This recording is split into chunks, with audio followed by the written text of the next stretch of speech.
الحمد لله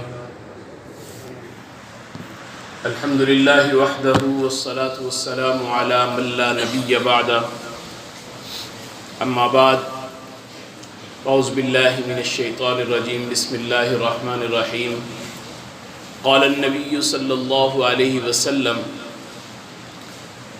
ليس شيء أكرم على الله من الدعاء أو كما قال عليه الصلاة والسلام۔ میرے قابل صد احترام بزرگوں، بھائیوں اور دوستوں، آقا انعامدار فخر موجودات امام الانبیاء فخر الانبیاء حضرت محمد مصطفیٰ احمد مجتبیٰ صلی اللہ علیہ وسلم کا فرمان عالی شان ہے کہ اللہ کے نزدیک دعا سے زیادہ عزت والی کوئی چیز نہیں ہے۔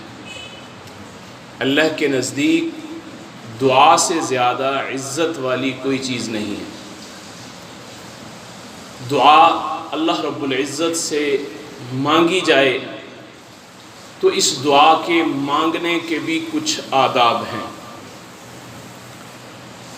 کوئی آدمی دنیا میں ایسا نہیں ہے جو یہ کہے کہ مجھے دعا کی ضرورت ہی نہیں پڑتی، یا مجھے حاجت ہی نہیں ہے کسی سے کچھ مانگنے کی۔ کہیں نہ کہیں زندگی کے کسی نہ کسی موڑ پر اس کو مانگنا پڑتا ہے، اور جس ذات سے مانگا جائے اور سب کچھ مانگا جائے وہ رب العالمین کی ذات ہے، جس کے دروازے سے کبھی انسان مایوس نہیں لوٹتا، ہمیشہ ہر چیز ملتی ہے، اور اس کے دروازے پہ مانگنے والا سائل کبھی محروم نہیں ہوتا۔ سب سے پہلی بات دل میں یہ بٹھانی چاہیے کہ ہمیں دعا کے مانگتے وقت اس کی قبولیت کا یقین ہو کہ میں اپنے اللہ سے مانگ رہا ہوں، میرا اللہ میری دعا کو ضرور قبول فرمائے گا۔ ایسی دل کی کیفیت نہیں ہونی چاہیے کہ جس کے اندر انسان یہ سوچے کہ پتہ نہیں مجھے ملے گا یا نہیں ملے گا۔ یہ اس کے دل کی کیفیت نہیں ہونی چاہیے۔ دل کی کیفیت یہ ہو کہ میں نے اپنے اللہ سے مانگا ہے، مجھے ضرور ملے گا۔ جب یہ کیفیت ہوگی اور اس دل کی کیفیت سے انسان اللہ سے مانگے گا اور دل کھول کر مانگے گا۔ جب اللہ سے مانگنا ہے تو پھر دل کھول کر مانگے۔ بعض حضرات دعا مانگنے میں بڑا بخل کرتے ہیں، یا اللہ مجھے صرف رزق حلال چاہیے، مجھے صرف رزق حلال چاہیے اور کچھ نہیں چاہیے بس تجھ سے۔ تو رب العالمین کی ذات رزق حلال عطا فرما دے، اور اگر اس کے بدلے میں اللہ رزق حلال تو دے دے لیکن عزت چھین لے، تو کس کے پاس جائیں گے ہم پھر عزت کو حاصل کرنے کے لیے؟ تو رب سے مانگنے کے لیے کبھی یہ نہیں ہونا چاہیے کہ یا اللہ مجھے صرف یہ چاہیے۔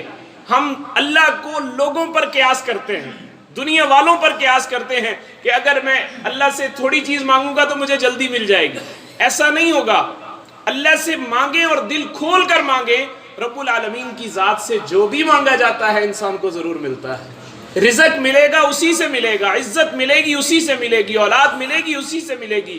رب العالمین اپنے رب سے مانگنا ہے، دل کھول کر مانگنا ہے۔ ہم اس کے اندر یہ نہ کہیں مجھے صرف یہ دے دے، بس اس سے زیادہ مجھے کچھ نہیں چاہیے۔ یہ دعا کے ادب کے خلاف ہے۔ اللہ سے جب مانگنا ہو دل کھول کر خوب اللہ سے مانگیں کہ مولا مجھے یہ چاہیے، اور جس آدمی کو یہ پتہ ہے کہ مجھے اللہ سے مانگتے وقت کہ مجھے مل جائے گا، تو وہ یقیناً اس قبولیت کے یقین سے جب مانگے گا تو اس کا دل بھی اس کے اوپر شاد ہوگا، اور اس کو اس پر مسرت اور خوشی بھی محسوس ہوگی۔ اور دوسرا ادب جو دعا کا ہے وہ یہ ہے کہ دعا مانگی جائے، دعا پڑھی نہ جائے۔ آج ہمارے ہاں دعا مانگنے کا رواج تو ہے، ہم دعا مانگتے ہیں لیکن وہ دعا ہماری رٹے رٹائے چند جملے جو ہم اپنی زبان سے ادا کر دیتے ہیں، یہ دعا نہیں ہے۔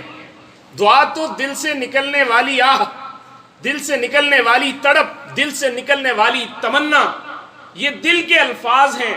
سجا بندی کی رعایت اور یہ چیزیں یہ دعا کے اندر معنی نہیں رکھتی۔ دعا تو یہ ہے اپنے دل سے اٹھنے والی ہر آہ کو ہم اپنے مالک کو سنائیں کہ مولا یہ ہے میرے دل کی تڑپ، یہ ہے میرے دل کی تمنا، آپ اس کو پورا فرما دیجئے۔ یہ دعا کو پڑھنا یہ اس دعا کے ادب کے خلاف ہے۔ پڑھنے کے لیے تو اللہ نے قرآن دیا ہے، پڑھنے کے لیے تو رب نے قرآن دیا ہے، اور حدیث پاک میں یہ بھی آتا ہے اگر کوئی آدمی دعائیں نہیں مانگتا اللہ سے صرف بیٹھا قرآن پڑھتا رہتا ہے، صرف بیٹھا قرآن پڑھتا رہتا ہے، تو رب العالمین ان دعائیں مانگنے والوں کو جو کچھ دعاؤں میں عطا کرتے ہیں، قرآن پڑھنے والے کو اللہ وہ سب عطا فرما دیتے ہیں۔ قرآن پڑھنے سے وہ سب مل جاتا ہے۔ تو پڑھنے کے لیے رب نے قرآن دیا ہے، اور مانگنے کے لیے اللہ نے دعائیں دی ہیں کہ ان دعاؤں کو جو میرے نبی نے طریقہ بتایا ہے اس طریقے کے مطابق مجھ سے مانگا جائے، اور یقین ہو کہ میری بعض دعائیں نہیں، میری ساری دعائیں اللہ رب العزت کے ہاں سے قبول ہوں گی۔ اور جب ہم اس یقین سے مانگیں گے کہ ہمارا اللہ ہماری دعا کو قبول کرتا ہے، تو یقیناً ہماری دعا بھی قبول ہوگی۔ اور اس دعا کا تیسرا ادب یہ ہے کہ دعا غافل دل سے نہ نکلی ہو۔ حدیث پاک میں آتا ہے کہ اللہ رب العزت غافل اور لاپرواہ دل سے نکلی ہوئی دعا کو قبول نہیں فرماتے۔ غافل اور لاپرواہ دل سے نکلی ہوئی دعا کو اللہ پاک قبول نہیں فرماتے۔ جب اللہ سے دعا مانگنی ہے تو پھر پورے استحضار سے پتہ ہو کہ میں اپنے رب سے مانگ رہا ہوں، اس چیز کا استحضار ہو کہ میں اپنے اللہ سے مانگ رہا ہوں، اور اس چیز کے استحضار کے ساتھ اللہ سے مانگا جائے تو پھر اللہ عطا فرماتے ہیں۔ سیدنا عمر فاروق رضی اللہ تعالیٰ عنہ نے دعا جب مانگی تھی تو کیا مانگی تھی؟ اللہم ارزقنی شہادتاً فی سبیلک ووفاتاً فی بلد رسولک، اے اللہ میں تجھ سے شہادت کی موت مانگتا ہوں اور تیرے پیارے حبیب کے شہر میں مانگتا ہوں۔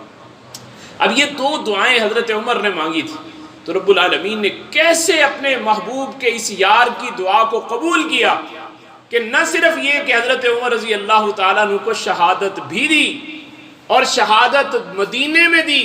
مدینے کے کسی پہاڑ پر بھی موت آ سکتی تھی، مدینے کے بازار میں بھی موت آ سکتی تھی، لیکن رب العالمین نے اس قبولیت کو اور ان کے دل کی تڑپ کو ایسا قبول کیا کہ نہ صرف مدینے میں بلکہ مصلی رسول پہ مسجد نبوی کے اندر موت عطا کی، اور پھر دفن ہونے کے لیے جگہ آقا علیہ السلام کے قدموں میں عطا کی ہے کہ جو بھی روضہ مبارک پہ جاتا ہے، جو آقا کی ذات پر درود پڑھتا ہے، وہ سیدنا عمر فاروق پہ بھی درود پڑھ کے نکلتا ہے۔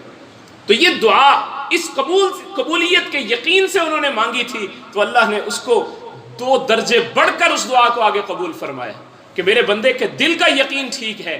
جب ہمارے دل کا یقین ٹھیک ہوگا، ہم اس یقین سے اللہ سے مانگیں گے، تو پھر اللہ رب العزت کی ذات ہمیں ضرور عطا فرمائیں گے۔ اور اس کا چوتھا ادب جو دعا کا ہے وہ یہ ہے کہ اس کے آغاز اور اختتام پر اللہ کی حمد و ثنا اور آقائے دو جہان فخر موجودہ صلی اللہ علیہ وسلم کی ذات اقدس پر درود پڑھا جائے۔ میرے آقا علیہ السلام نے دیکھا کہ ایک آدمی مسجد میں داخل ہوا، آ کر اس نے نماز پڑھی، اور نماز پڑھنے کے بعد اپنے ہاتھوں کو اٹھایا اور اٹھا کر کہنے لگا اللہم اغفر لی ورحمنی، اللہم اغفر لی ورحمنی، اے اللہ مجھے بخش دے، مجھ پر رحم فرما، اے اللہ مجھے بخش دے، مجھ پر رحم فرما۔ میرے آقا علیہ السلام نے دیکھا اور دیکھ کر فرمانے لگے عجلت ایھا المصلی، اے مصلی، اے نماز پڑھنے والے، تو نے دعا مانگنے میں بڑی جلدی کی ہے۔ یہ کوئی طریقہ نہیں ہے دعا مانگنے کا۔ اللہ سے جب مانگنا ہے پھر میرے آقا نے اس کو ادب سکھایا دعا مانگنے کا۔ فرمایا کہ جب تم آؤ سب سے پہلے اللہ کی حمد و ثنا بیان کیا کرو، اللہ کی تعریف بیان کیا کرو، اللہ کی تعریف کے کلمات اپنی زبان سے نکالا کرو، اور اس کے بعد میری ذات پر درود پاک پڑھا کرو، اور اس کے بعد اللہ سے اپنی ضرورت کو مانگا کرو۔ جب اس طرح تم اپنے اللہ سے دعا مانگو گے، تمہارا رب تمہاری دعا کو رد نہیں کرے گا، تمہاری دعا کو قبول فرما لے گا۔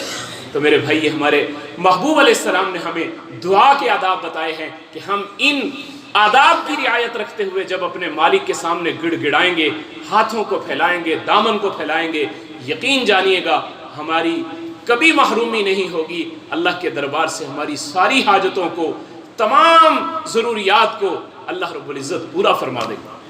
ٹوٹے رشتے وہ جوڑ دیتا ہے، بات رب پہ جو چھوڑ دیتا ہے۔ ٹوٹے رشتے وہ جوڑ دیتا ہے، بات رب پہ جو چھوڑ دیتا ہے۔ اس کے جود و سخا کے کیا کہنے کہ اس سے تو لاکھ مانگو کروڑ دیتا ہے۔ ہمیں مانگنا نہیں آتا اس مالک سے، جب ہم اس سے مانگنا سیکھ لیں گے تو یقین جانیے گا ہمارے مانگنے سے بھی بڑھ کر ہمیں وہ مالک عطا کرے گا۔ اللہ مجھے بھی اور آپ کو بھی ان باتوں پر عمل کرنے کی توفیق نصیب فرمائے۔ وآخر دعوانا الحمدللہ۔